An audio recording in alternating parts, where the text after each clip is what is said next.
Chegou o dia, hein? Estreia da seleção na Copa. E tenho um recado para vocês, uma mensagem, alguns comentários também, alguns critérios que eu quero pontuar, que eu percebo que está bem diferente das outras Copas. Eu já vivi algumas, né? E como fã, como brasileiro, torcedor, né? É importante a gente ter essa mentalidade e essa capacidade de entender um cenário, né, que vem acontecendo e ele vem numa exponencial de aumento assim que é preocupante. Meu nome é Pablo Vinícius Bernardes, eu sou gestor financeiro da TV Rio Verde e posso ter alguns pontos que vai chamar a sua atenção.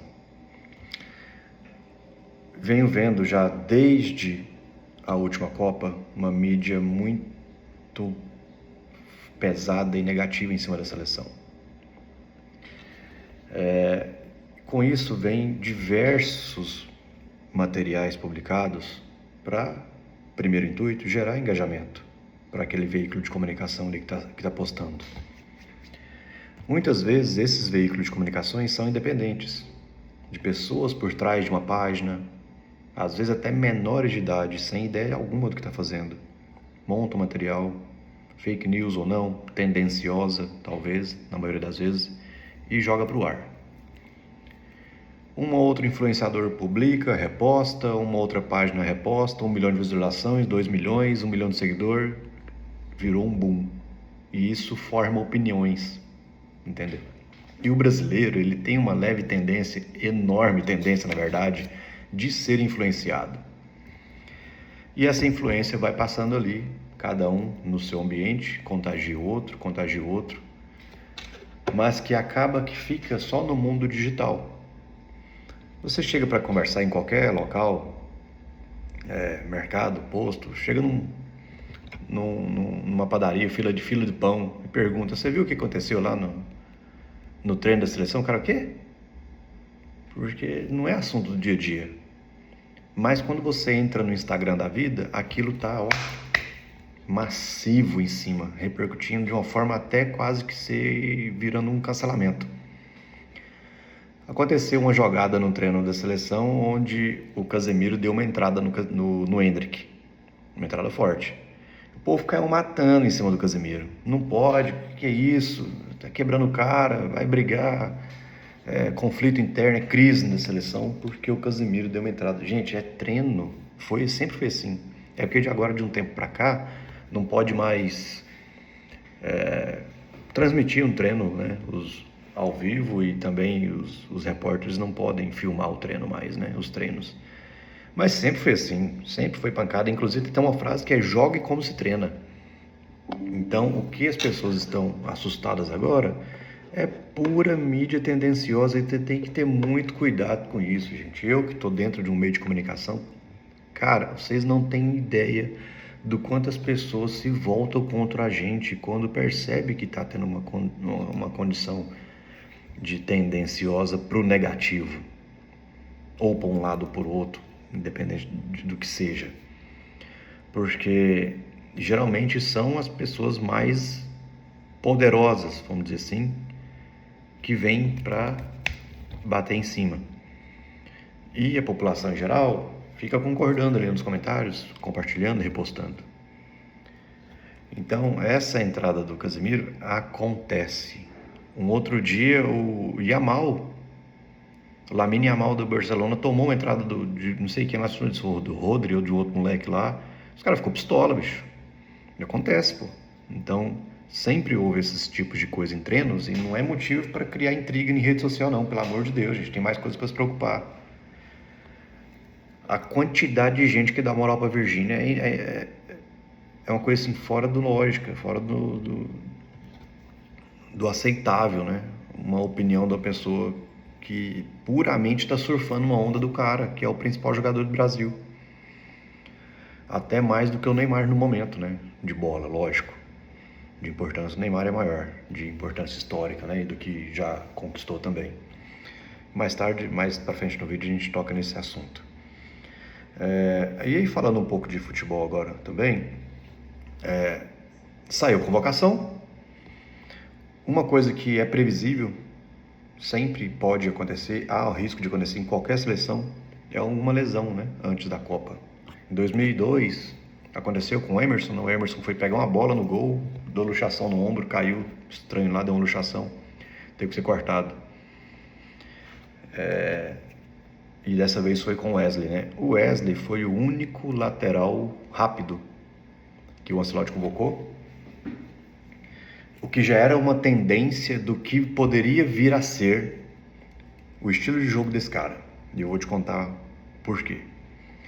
O Wesley é um cara que ele até se porta melhor no ataque, apoiando ali na lateral, na ponta, do que defensivo, né? Do que voltando.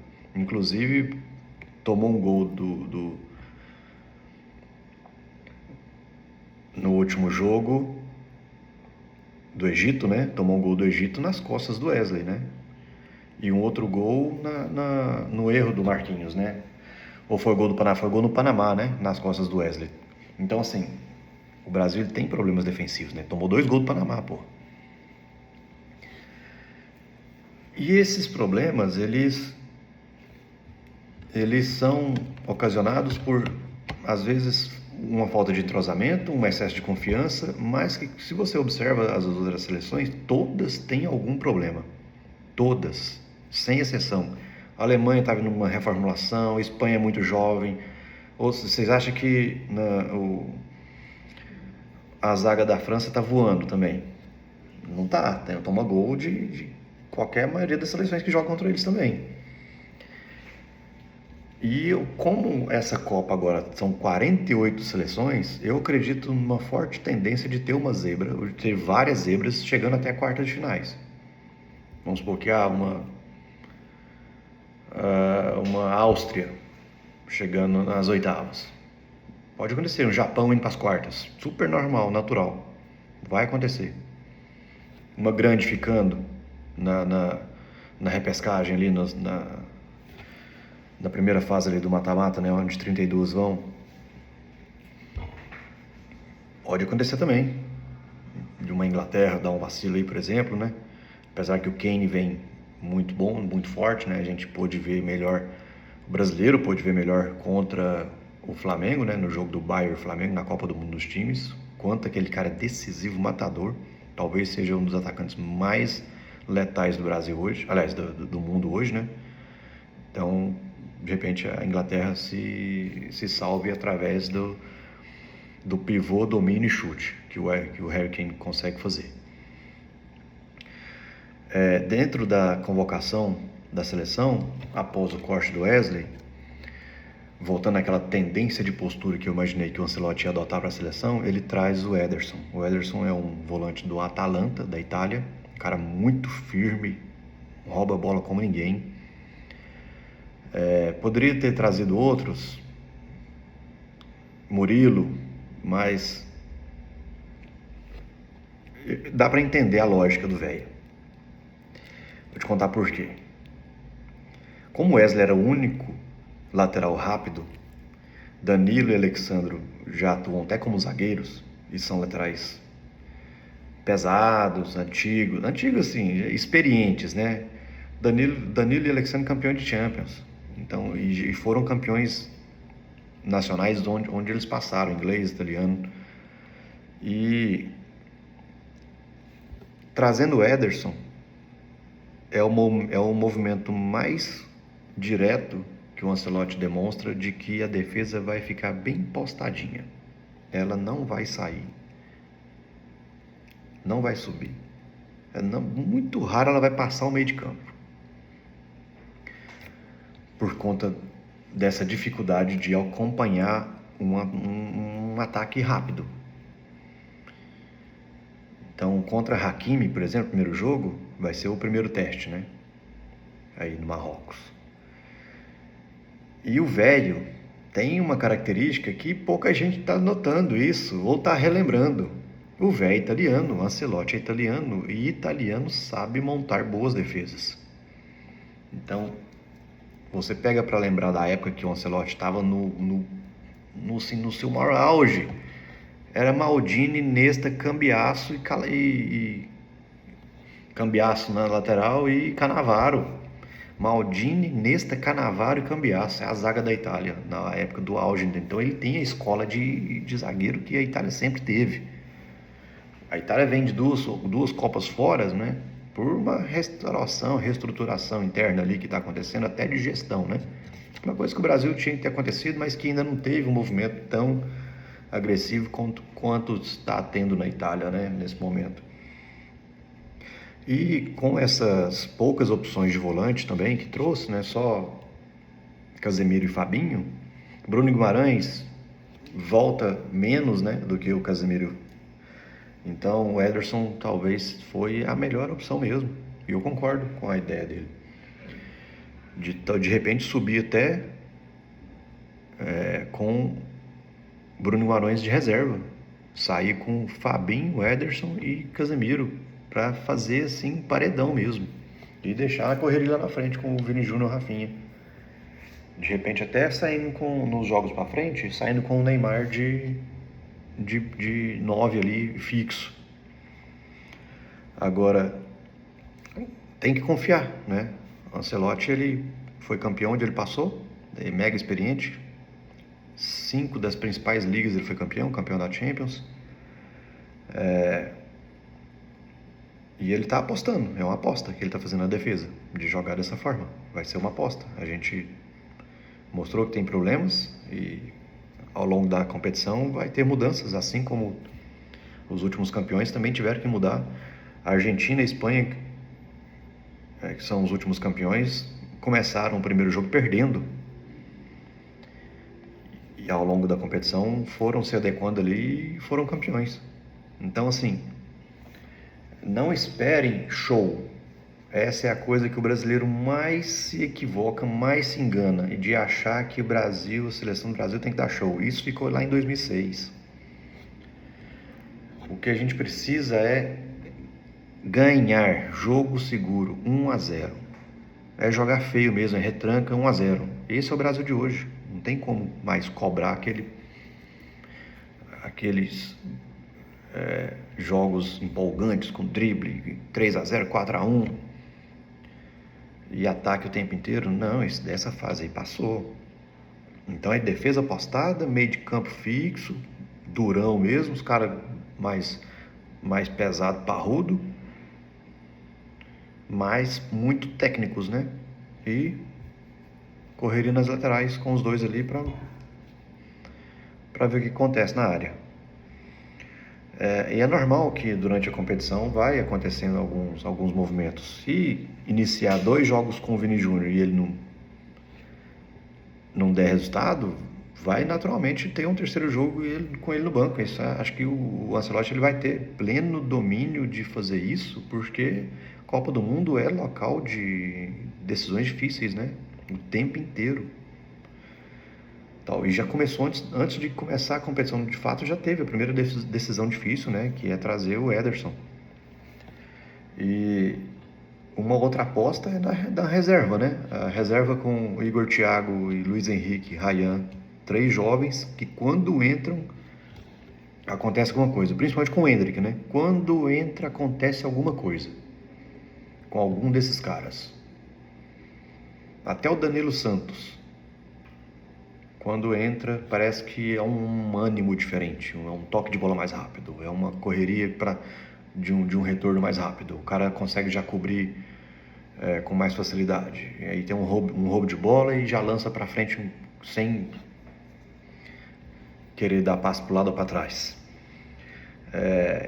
Acostumem-se com isso, de seleção ter um comportamento bem diferente do primeiro e do segundo tempo. E o Vini Júnior, ele vem de titular, apesar que está tendo uma campanha aí enorme para cortar ele e ser reserva, mas como é que descarta um cara que já foi campeão da forma que ele foi? Ele já foi o principal jogador de uma competição mais importante do mundo, que é a Champions. O cara decidiu o Real Madrid para ser campeão. Não tem como descartar esse cara, tem que apostar nele. Esse primeiro jogo vai ser maior teste, né, de todas as ocasiões que vem acontecendo, os problemas de zaga, desconfiança no ataque. Então, assim, eu acredito que vai ser um jogo muito cauteloso. Brasil e Marrocos vai ser pezinho de Cinderela no acelerador e pé de elefante no freio. Vai ser cautela, vai ser jogo truncado, amarrado, 1-0, é 6-0, jogo de 6-0. Então a gente vai ter que acostumar com esse estilo de jogo. Esquece essas pressões de internet. Isso não resolve nada, só faz atrapalhar, porque chega até eles. Então, se acontecer de empatar nesse primeiro jogo, não vai atacar os jogadores, não. Pelo amor de Deus, gente. Deixa os caras em paz. E conscientiza que o Brasil está diferente, o momento é diferente, tem que ter cautela. O estilo de jogo agora é bem diferente do que vinha de outras épocas, né? Porque existe um trauma instaurado no brasileiro, no torcedor, do 7-1 até hoje, que talvez foi a maior tragédia da história do esporte naquele resultado. Assim, falando de resultados, né? Pelo contexto, em casa, semifinal, o maior rival, né? O time que foi vice em 2002, toda aquela história de revanche que a Alemanha tinha, e assim, foi um massacre que pode perdurar por muitos anos ainda, mesmo nas novas gerações, porque cresce ouvindo dos pais o que aconteceu no 7-1, que os caras choravam cantando hino, que o cérebro dos caras derreteram, né, naquele jogo. Aí vem 2018 nos pênaltis para Croácia. Pelo amor de Deus, cara, ali foi puro psicológico, foi 100% mental, que não entrou em campo, ficou no tempo de jogo, de bola rolando. Não soube segurar o placar, Neymar fez o gol, não soube segurar o placar. Ali é furar a bola, igual o Galvão fala, fura a bola e joga pra fora. É segurar a bola na bandeirinha de escanteio. O Brasil não teve essa capacidade, tomou o gol da Croácia, entrou nos pênaltis totalmente falecido, morto, psicologicamente, né? Sem nenhum ânimo, e perdeu. Então, é importante olhar para esse cenário, porque 48 seleções, 47 vão perder. E é muito fácil ter uma medida negativa, um pensamento negativo, de falar assim, escala errado, não vai dar certo, esses caras não têm a alma do Brasil, jogam todos fora. Falar que vai dar errado é muito fácil, porque das 48, 47 vão perder. Isso é uma mentalidade que, infelizmente, o brasileiro ele carrega consigo, né? De crítica, de lamentação, lamúria. E a gente esquece que o Brasil é o principal time da Copa, de todas as Copas. É o principal, é a seleção mais dominante de todas as Copas. Por que que o brasileiro tem essa mentalidade de vira-lata? De achar que sempre o outro está melhor, sempre o outro está melhor. Não, a Argentina agora está melhor. Não, a Espanha sempre foi melhor que o Brasil e ganhou quantas? 3? Não dá para entender essa mentalidade. O brasileiro tem que olhar para as outras seleções como se alguém estivesse conversando com alguém que deve para você. Conversa com alguém que está devendo para você. O nível de atenção, medo que essa pessoa tem das suas reações, do que você vai impor, do que você vai falar. Então, é coisa de puro mental que acontece com a seleção, jogadores, principalmente ouvintes das mídias que atacam o tempo inteiro por engajamento, porque sabe que é uma coisa que o brasileiro vai dar moral, vai repercutir. Não ponderam muitas qualidades, mas os defeitos, meus amigos, quanto o Brasil apanhou, quanto o Neymar apanha. Imagino os brasileiros que mais falam mal do Neymar, como giriam se fosse ele. Ia ser muito igual, pior, ia ser pior, muito pior. Então é muito fácil condenar os caras pelo que fazem fora do campo, quando os caras foram campeões de tudo onde passaram. O Neymar é o único cara dos grandes do Brasil que trouxe um título de Olimpíadas. O Brasil só tem um título de Olimpíada. Muito passou pelos pés do Neymar, né, naquela seleção. Então, o negativo é sempre mais fácil de falar. Agora, vamos incentivar, gente. Porque é a Copa que eu vejo com menos entusiasmo das pessoas, né? Quando tem um entusiasmo, a energia vibra, contagia, as outras pessoas se movimentam em prol daquela energia ali. Vamos ver a partir desse primeiro jogo, né? Porque a tendência de descambar tudo existe muito com qualquer comportamento ruim ou empate ou derrota. O Brasil não tem a obrigação de vencer nesse primeiro jogo, não. O Brasil tem a obrigação de ganhar a Copa para recompensar o seu prestígio. Ou de ir muito bem até uma semi. A meta do Brasil é essa. É semifinal. No mínimo, terceiro lugar. Aí, com essas apostas aí, né? Do Ancelotti. E agora sim, imagina o cenário de tudo que eu falei. Trauma de 2014, 7-1. Todo o negativismo produzido pela mídia e que o brasileiro compra. E que transfere para as outras pessoas que conhecem. Isso chega até os jogadores, bate no Neymar o tempo inteiro. Convocação do Neymar, meu amigo, é puro apoio emocional no vestiário. E no máximo, coloca ele no finalzinho de jogo quando for ver que vai para pênalti, para ele bater pênalti. O Neymar, o papel dele vai ser esse. É falar da experiência, porque ele é um cara velho já, é 34 anos, ele é de 92. Ele já vem nessa Copa como um cara experiente em Copa, para ajudar no mental desses moleques que estão no banco. E essa parte psicológica, ela vem pesada, porque se você imaginar um cenário, quartas de final Brasil e Bélgica, já foi eliminado pela Bélgica uma vez. 30 do segundo tempo, toma um gol, 0-0, estava 1-0, agora 1-0. Você imagina essa seleção empatando e virando o jogo? Dificilmente. É um cenário que entregaria o jogo. 0-0, 30 do segundo tempo, tomou um gol. Não consigo ver a seleção hoje indo para cima, empatando e virando dentro do tempo normal. A Argentina fez isso na última Copa para ser campeã. Levou para os pênaltis. Tomou um gol com 32, 35. Empatou, foi para os pênaltis e passou. Então, a gente consegue ver quando outros times têm um psicológico mais firme, né? Até por já ser um padrão de comportamento deles mesmos. Eles conseguem ser mais frios mesmo, né? Essa leva de brasileiro torcendo para a Argentina não dá para aceitar. Existe uma ordem de você torcer. É Brasil, depois qualquer time da África, da Ásia, depois Portugal, que o Brasil é muito vinculado com Portugal, né? Eu mesmo sou torcedor assíduo de Portugal.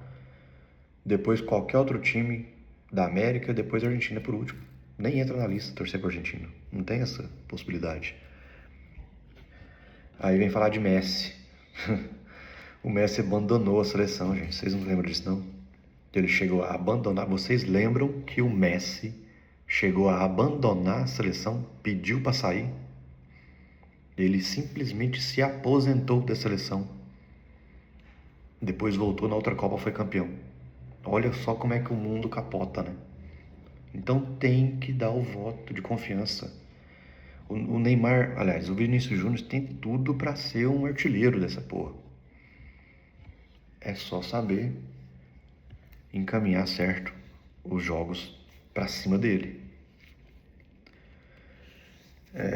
Então é isso. Vamos ver como é que será. Eu quero vir para falar mais vezes, porque é muito ruim ver essa negatividade em cima da seleção, que é uma coisa que, igual o Ancelotti falou, ele nunca viu uma nação que o futebol interferisse tanto dentro do comportamento da sociedade igual é o Brasil. Ele disse que nunca viu, nunca presenciou isso, nem imaginava que era assim até o dia da lista de convocados. De ver que o país parou para acompanhar a convocação. E ali ele percebeu que não pode brincar. Que ser técnico do Brasil é a posição mais séria que ele já ocupou. É isso, 25 minutos já de vídeo. Fique com Deus, até a próxima.